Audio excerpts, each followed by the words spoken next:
Hi all, and welcome to this week's Mailbox. And I'm going to do the thing that I did last week, where I'm going to try and operate it all from within here. It seemed to work all right. I didn't get any comments saying otherwise.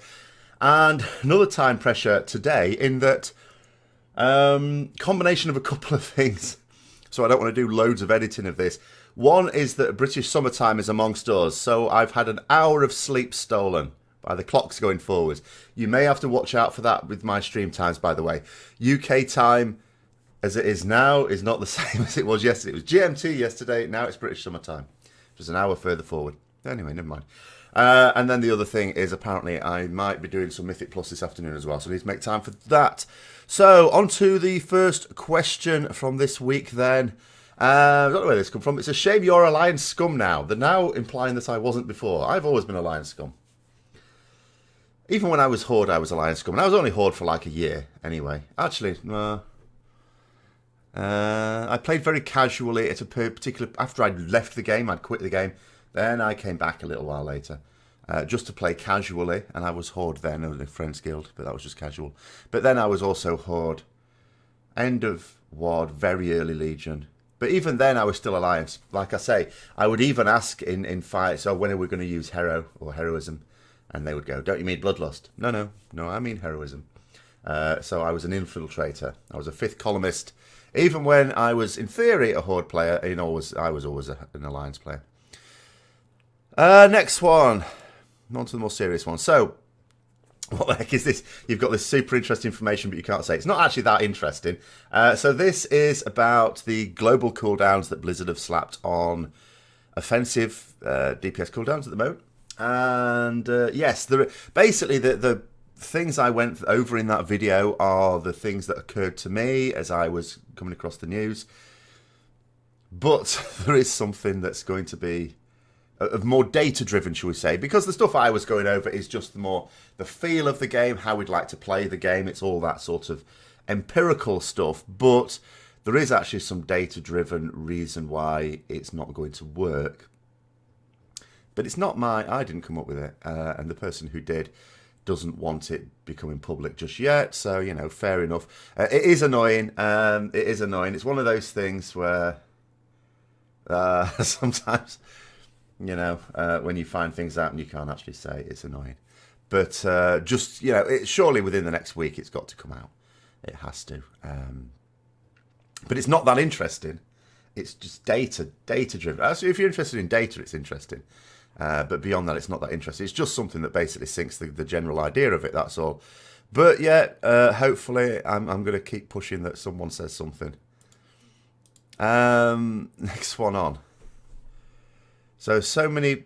Oh, I'm going to have to go to my old English teacher mode here. So many people crack me the expletive deleted up. By the way, you have to watch this. I don't know why it is with YouTube. So when you post comments on YouTube, by the way, on the channel, on a video, and some of you may note that sometimes the comment isn't there. It's not me deleting it, by the way. I haven't actually removed anyone's comment. I've never actually removed anyone's comment. I've removed a person, which has the effect of removing all their comments, but that was 2 years ago. But if there's certain comments that the YouTube algorithm goes, oh, that's a bit dodgy, then it puts it into a special place. I don't usually resurrect them from that place. First of all, I don't have a lot of time to do that anyway, so I can't read through all that. And those are my lowest priority comments to read through. But then sometimes I'll think to myself, well, if the YouTube algorithm doesn't like it, then by okaying the comment, then that's sort of like them disapproving of my whole video, and that doesn't do me any good either. So I generally don't do that. This is one of the things that does it, usually, like, expletives in it. Tends to do that, so try and avoid those. But every now and then it doesn't care about it, so it's allowed this one on there. I haven't manually overridden the YouTube filter on this one, and yet other ones that will have the same word in it will go in the bin on it. So it's weird. Anyway, a lot of people want the good old days of WoW back. I played them all. You really want... So this is the global cooldown thing again, sorry. You really want back this changes the right way.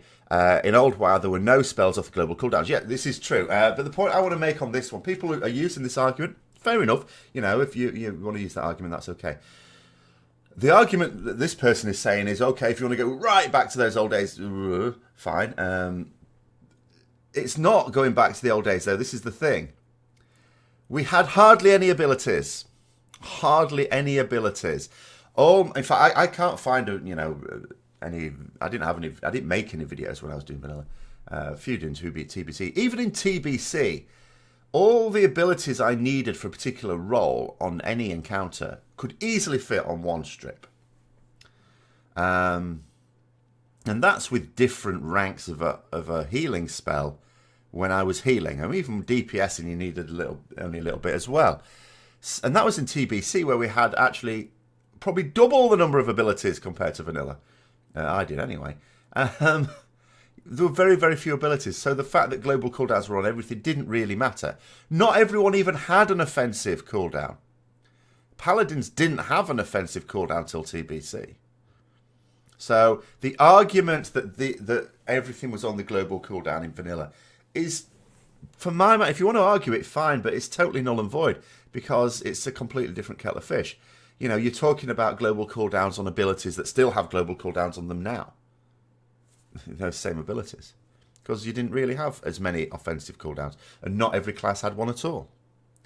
So that's what I would say there. There are obviously sensible arguments people are coming for to support the change, which is fine.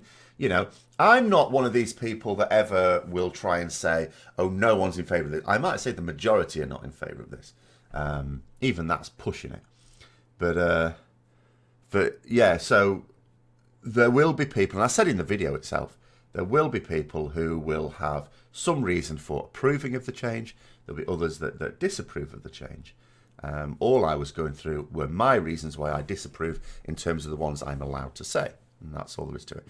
But yeah, just you can, I would consider the argument about the vanilla thing to be not quite as valid as some other arguments, just because it's like, for Paladin, for example, Avenging Wrath is now on the global cooldown. That's our DPS throughput ability. And didn't exist in vanilla. Wasn't there. Didn't exist.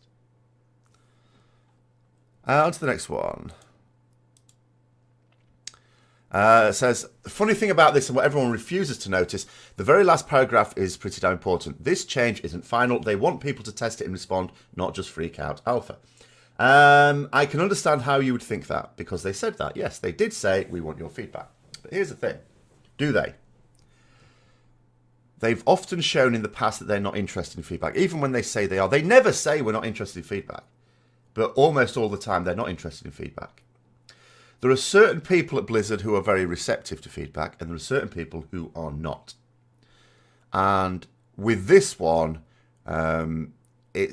you sort of notice patterns when you pay very, very careful attention to who says what about certain things. You start, and there's people who are much more deeply ingrained in that process than I am, who, I talk to. And especially those people do get to notice when something is genuinely up for discussion and when something is not. But the test of this one, it'll be really, really simple. The test of this is simple. There is something, I mean, first of all, they're giving the impression, oh, they've tried it out, they've done all the testing internally, they've had the discussions internally, now they're letting us have a look at it so we can give our feedback. That's what people are thinking. That's not what's happened. If that is what had happened, they wouldn't need, literally, like I say, a very senior theory crafter has spotted a problem that makes it basically unworkable, and worse for some specs than others, but still unworkable. Now, Blizzard, they did that within an hour of this thing being announced. Blizzard have not done that.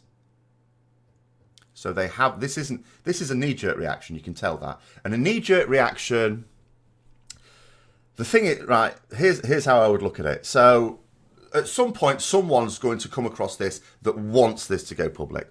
They're going to say this, Blizzard are going to look at it and go, oh shit. Are they going to then say, oh, actually, yeah, okay, we'll just have to not do that. We've had your feedback, thanks very much. A lot of people are not in favour of it, and we've got this thing that's not going to make it workable now. No, because they look stupid. Because then the question would reasonably ask, why didn't you just do this very, very simple thing?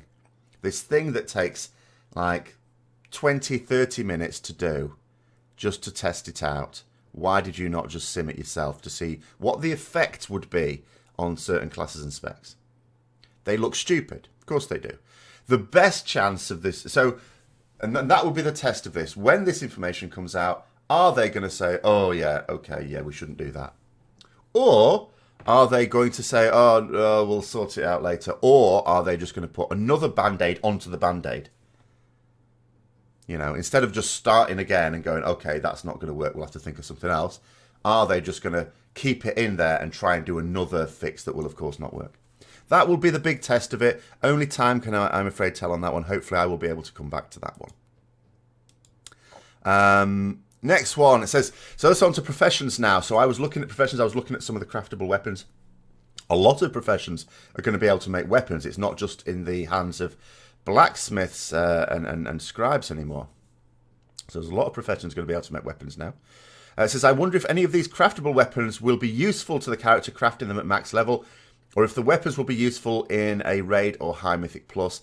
If they're not useful in these environments, I don't believe if they're any different than the crafted gear in Legion that is only good for selling the auction out to other people leveling out. A couple of things about this. I'll take the last point first.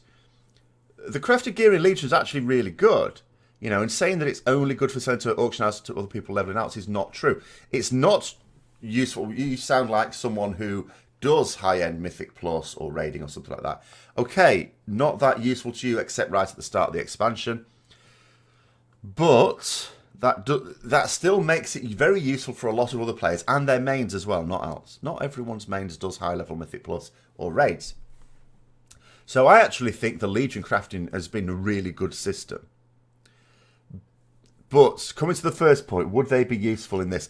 Like, I remember when I was streaming with this, I was doing a lot of stuff on professions, testing that out on Friday evening with my alpha stream. And I was looking at the item levels, and there was a bit of a debate going on in the stream, because I was saying, well, the item level of these crafted items that I was making, the green stuff, was way less than the equivalent level quest rewards. And I thought, well, crafted gear should be at least as good as a quest reward at the same level. And it wasn't. It was way, way below it. So I was saying, well, this is now fit only for like disenchanting or breaking down or something like that. And someone was making the point, well, that's all it's supposed to be for anyway. I went, no. If you're going to craft some equipment, it should be useful to someone. It doesn't have to be useful to everyone, but it should be. I'm not saying it should be better than my Mythic Legion raiding gear. No, it shouldn't be better than that. But it should be as good, at least, as the equivalent level quest rewards. To help you, in particular, let's say you've got someone... I mean, someone leveling up now and getting level 210 can always get a bit of quite easy to get Legion gear. They'll be fine for leveling in BFA. But let's say in BFA, you've leveling a character up, you get to 110. Now, we know what gear we've got at level 110 at the moment after questing in Legion. It's not that good. To go straight there and jump straight into BFA leveling, all right, it's going to be doable. I'm not, it's, of course, people do it now. But it's not great. It's always better if you can just buy some gear. And you could do this in expansions past, where you can just buy some gear that'll be all right for you. It'll help you just, catch up. So it should be fine for that at least. Or to cover up any slots where you just can't seem to get anything decent in it. And you've got like some wrists that are 2 expansions old because you can't seem to find a quest that'll give you some decent ones. It's probably unlikely, but never know. But the other thing to note is I was also looking at some level cap stuff, and that was also really woeful. And then I noticed a weapon that was epic, level 120, from one profession, and another one from another profession. There were different item levels. And I thought, this is a bit funny. So what I'm guessing at the moment is, especially as you can't even craft most of this stuff, because it's very difficult to get the resources, if not impossible to get some resources, they just haven't worked on the item level yet. So I strongly suspect that it will be at least as useful as the Legion stuff, in terms of the short answer to that one, even though I went a long way about it. I strongly suspect it will be at least as good as the stuff in Legion, but I do argue that the stuff in Legion was good. It's not good for everyone. We shouldn't be obviously, if you are doing raid and higher mythic gear, do you really want your crafted gear to be as good as that stuff? No, of course not, because then where's the incentive to do that other content? I'm not opposed, by the way, to combining crafting with Mythic Plus and raiding gear. I've often thought, and they did do a little bit of this in TBC, but they didn't really go into it a lot. but they did a little bit. You know, wouldn't it be nice if you could get certain drops off bosses that were effectively useful for crafting? Now, I have got a bit of an idea on that. I might do a separate video on it. But what I'm thinking of, not like in TBC where you got soulbound drops and you had to be the crafter to make the stuff. You know, combine it with crafting in a way a bit like crafters make certain components of the weapon or piece of equipment. You get other components from the raid drops and then you combine them together in some way to make the piece of equipment. That way you get to combine professions, keeping professions relevant, with drops that you're getting in Mythic Plus and Radiant. But that's an idea for another video on its own. But yeah, that's what I think on that one. But I don't actually know anything at the moment. This was an odd one I saw. So I was doing the global cooldown in a very ranty type video. Because I really hate these kinds of rants you occasionally do when something happens you don't like, makes you seem like a child having a tantrum because he doesn't get what he wants. What do you hope to accomplish by providing your feedback in this way? That isn't feedback. These videos are not feedback. My feedback is on the forums when I can actually log on to the forums, which is not easy. I was actually saying recently, because now I can log on to the NA forums, in theory, I was saying it's really weird now because I have this difficulty. Sometimes I can go into the NA forums and log in everything and it just ignores me. And I'm wondering if that's because I've also got an EU account and it's been a bit iffy with me. And then someone actually said, and this is not the first person to say this, so, you know, that in actual fact that might just be an issue with the NA forums and it affects people who only have NA accounts as well. So there's some, which is weird. It's actually one way in which the EU forums win. In fact, there's two ways. There's two things where actually the EU forums are better than the NA forums. One, we can have longer titles.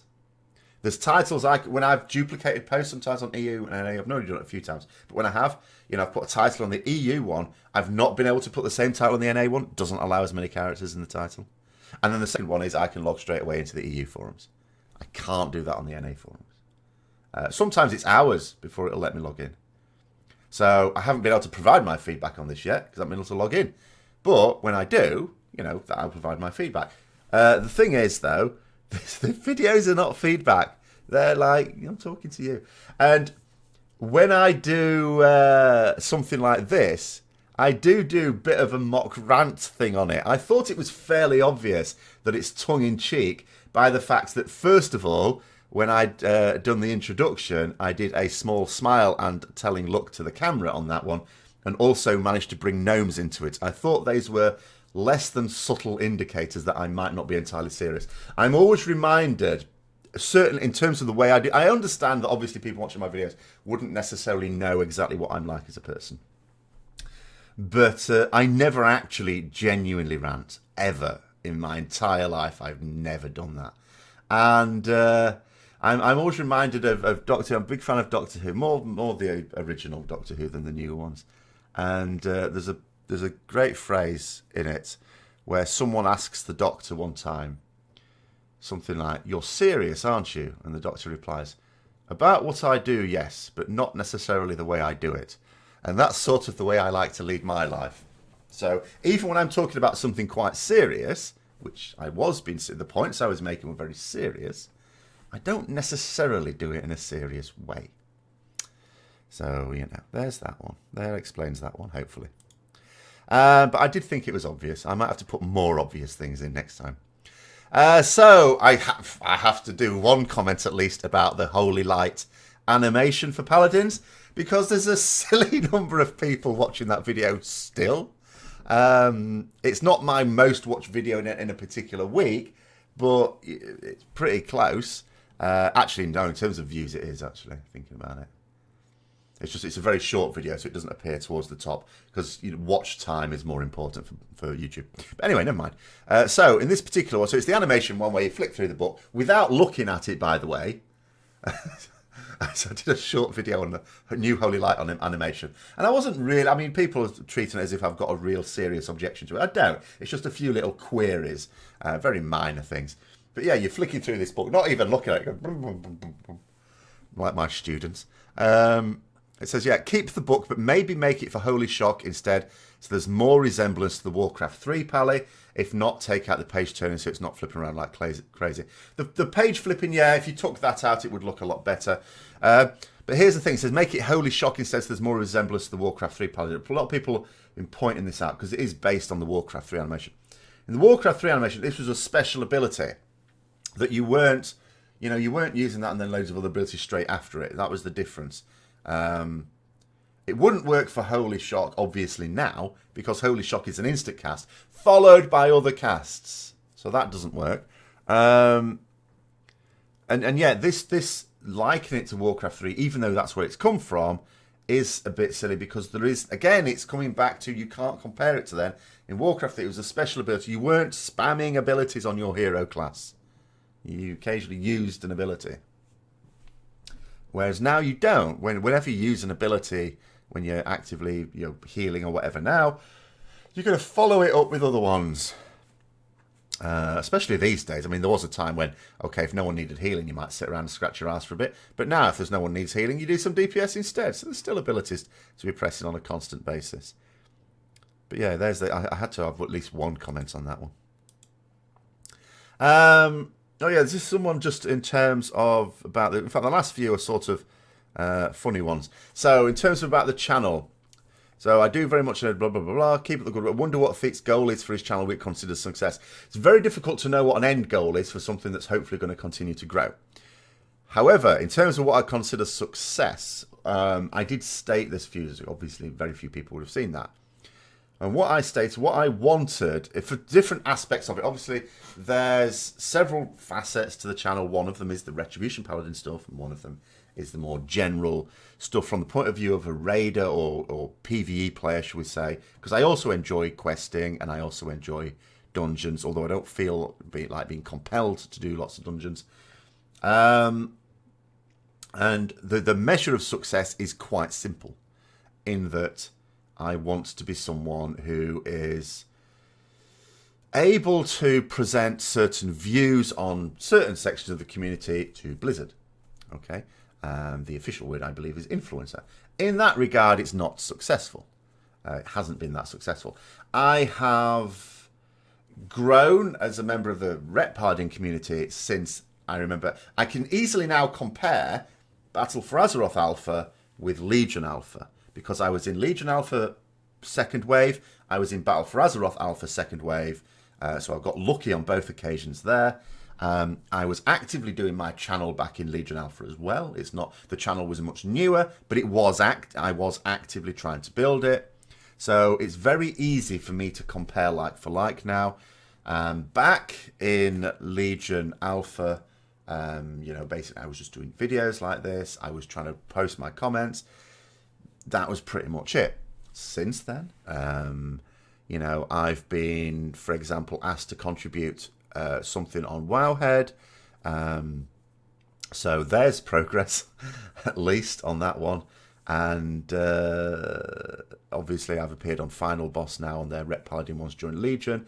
So from that point of view, there's been progress, but it's still not, when I produce a video on something for Ret Paladins, there's still loads and loads of other people who don't even play Ret Paladins will get way more notice. So that's a failure there. In fact, someone was pointing out that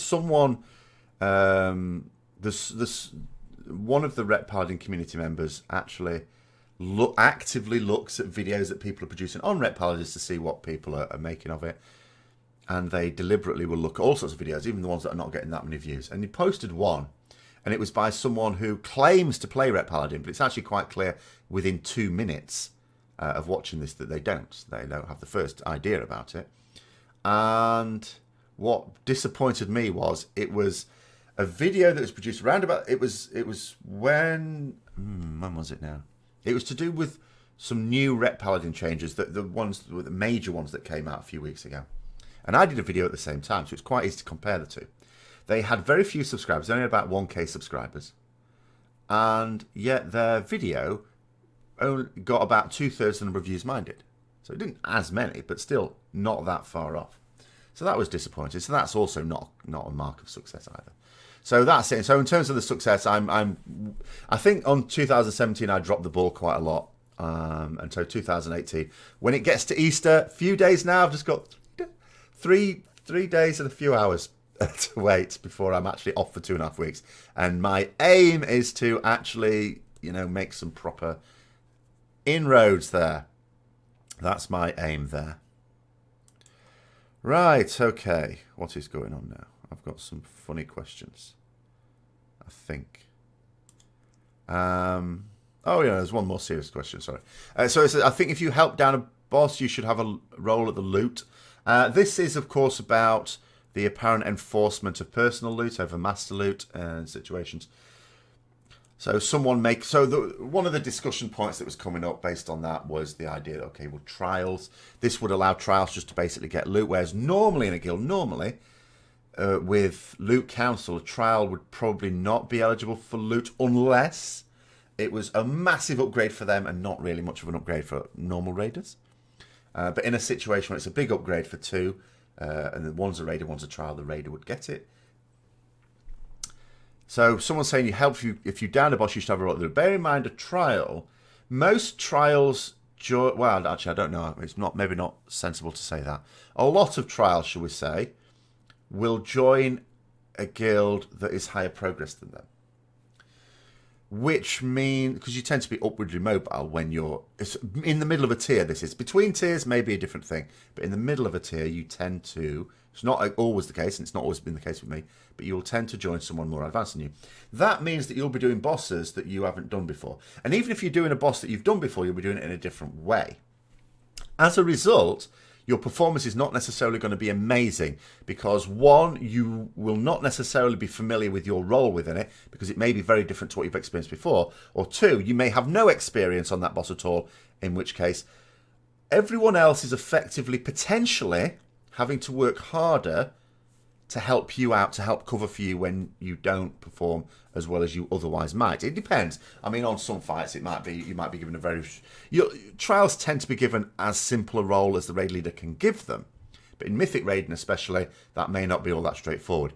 So in that particular case, then, if you're going to talk about loot as a reward, I don't, but if you are going to talk about loot as a reward, is it then fair to let them have the same crack as everyone else when everyone else has had to work a bit harder to cover for the fact that they don't yet know that fight? Hopefully the second and third week that comes along, but then after the second and third week, if they're proving themselves, then they're not going to be a trial for very much longer.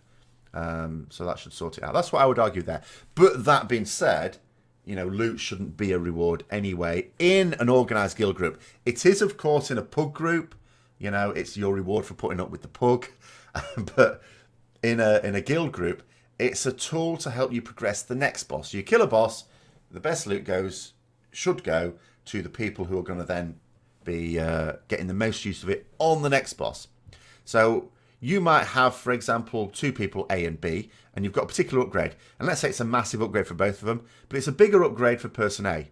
But let's say person A isn't going to be in on the next boss. For whatever reason, they're going on holiday, or maybe that just class you just don't need as much as some others or something like that. But person B is going to be on it, well, you give it to person B because they're there on the next boss. You're using that loot to drive your future progress. That's what it's for. It's a tool to drive further progress. But that's a secondary issue. In the general terms, in terms of viewing it as a reward, which some people do, yeah, that would be my argument on that one. Okay, so here. What's with the unclickable left side self-advertising? I think they mean this. So I've started to put this in a few videos, advertising the Azeroth review, which is our weekly live discussion we do on Twitch on Tuesdays, where we just talk about WoW. And it says the unclickable thing was a thing that's what's with the unclickable left side advertising. I don't know what they would expect to happen if they clicked on it, if it was a clickable thing. Do they think it's a time machine? Do they think it's going to take them to Tuesday 7 p.m? I don't understand that. The other thing is it's impossible to have clickable things now on YouTube because YouTube took them away from us. You will still see them on older videos. They didn't disable the ones that already existed, but you can't create clickable things on the screen anymore. YouTube's argument was that a lot of people now look at stuff on mobile phone. It wouldn't work on that. Okay. So the only clickable things you can now have are the end cards, and those are clickable, those are for videos and stuff like that. And then the other thing I would say is, well, there's information in here. Do you think it might be for information that you just need to read? I honestly, I do not know. And the thing is, I was looking at this comment and thinking, I've seen this comment before and asked a question. So this must be the second comment like this I've had before. Because I've actually asked the question, what are you expecting to see on it? So there must be at least 2 people that have asked this question. How very odd. Now, a new thing. It says it's not such a new thing, but it's so regularly, it seems, that I'm going to have to create a new graphic for it. Dictionary Corner. I've had to do this on more than one occasion. So I've now created a graphic. So, the last thing. Again, this was to do the professions video I had. And someone said stave. They've not even spelt it right. LMAO, it's staff. No, I didn't say stave anywhere in that video. I said staves, which is the plural of staff. So there is this week's Dictionary Corner. We don't have one every week. But yes, staves is the plural of staff. So 1 staff, 2 staves. So I was discussing the staves that can now be made in BFA by jewel crafters. So it's not scribes that are going to be making staves, not staffs. It's going to be jewel crafters. So there we go. Little bit of education there at the end, of course. Always nice as a teacher. Hope you've enjoyed it. If you have, don't forget to like, comment, subscribe, and share with other people who might also be interested. Until next time, I'll see you later.